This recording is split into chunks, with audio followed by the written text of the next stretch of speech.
My name is Sudha, and I am the founder director of ASDBUDDY. And today we'll be talking about autism and what is mattering. So we connect every Saturday, and we've been doing that for a while. So today we are talking about mattering. So what is mattering? The feeling that we are valued and have value to add to the world. There are two parts. The feeling that we are valued is the first part, and have value to add to the world is the second part.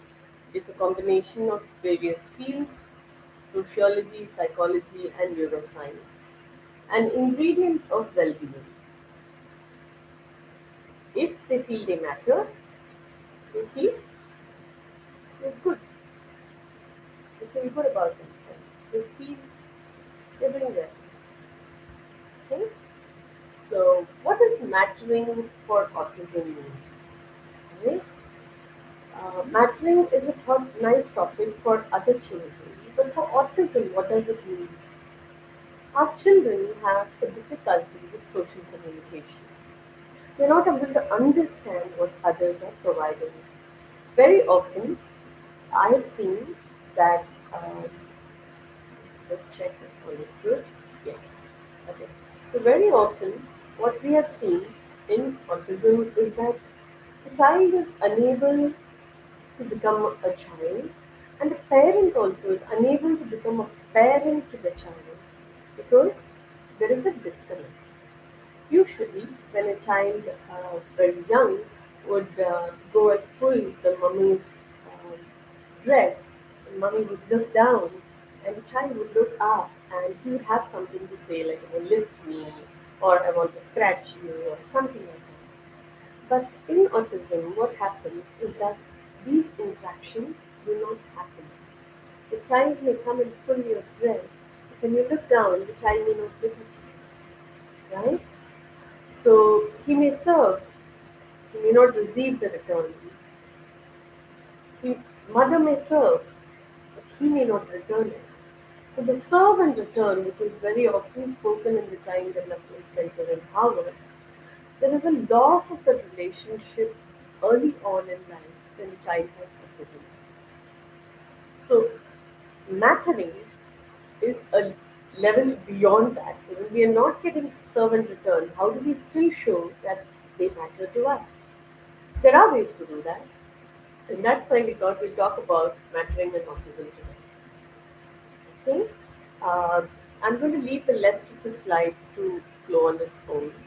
But in autism, when a little boy comes in and he's not engaging with me, I still want to show that he matters to me, right?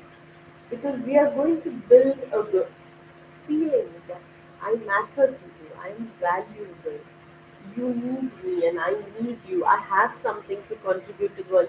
All of this still matters and is very relevant to the autism child. It's just that he's not able to receive it. He's not able to give the servant returns for mattering to happen. But he wants to feel mattered. He wants to feel good. He wants to contribute. And there is no doubt, there is enough evidence to show that they want to belong, but they just don't know how to do it. Right? So in mattering, when I was going through the content provided, I realized each of this piece feeling of recognition, you're providing it as a reinforcer. And they're smiling, right?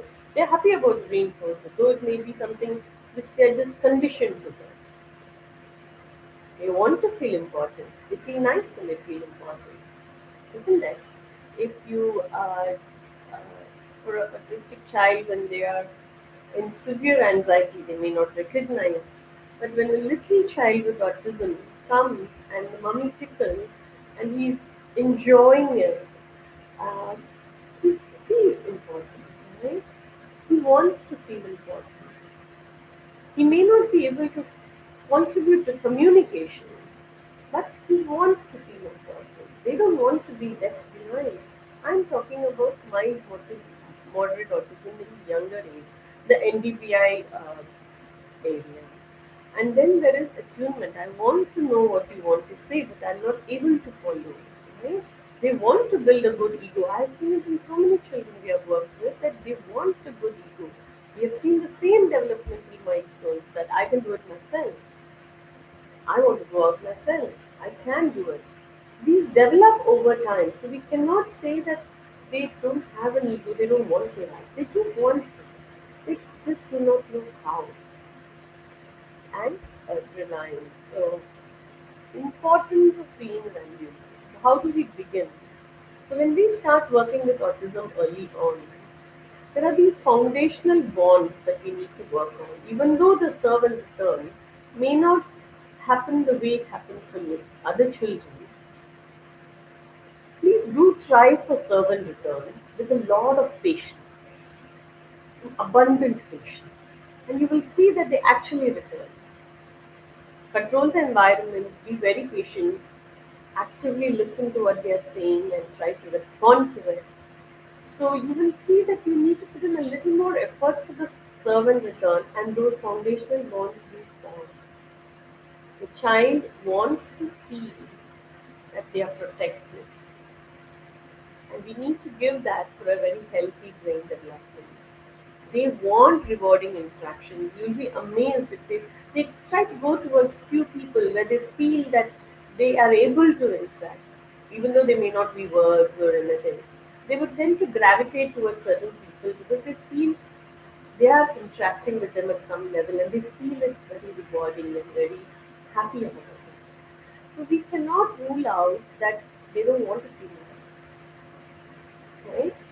They want to feel all of it. They want to feel appreciated. They do want to have those conversations with you. They want to feel that they matter. How you bring it in is a different topic altogether.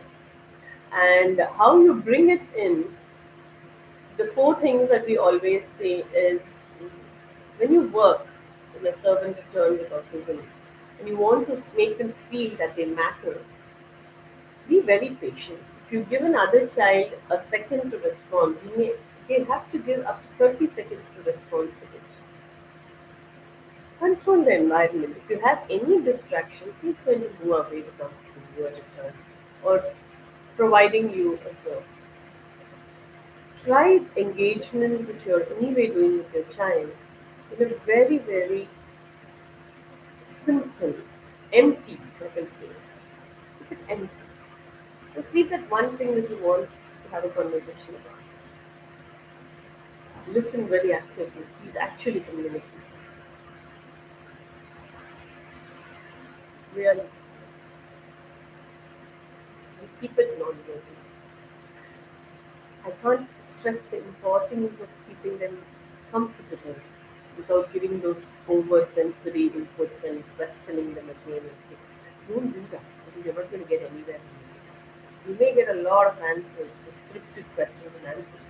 Go non-verbal, build that word, show them that they matter.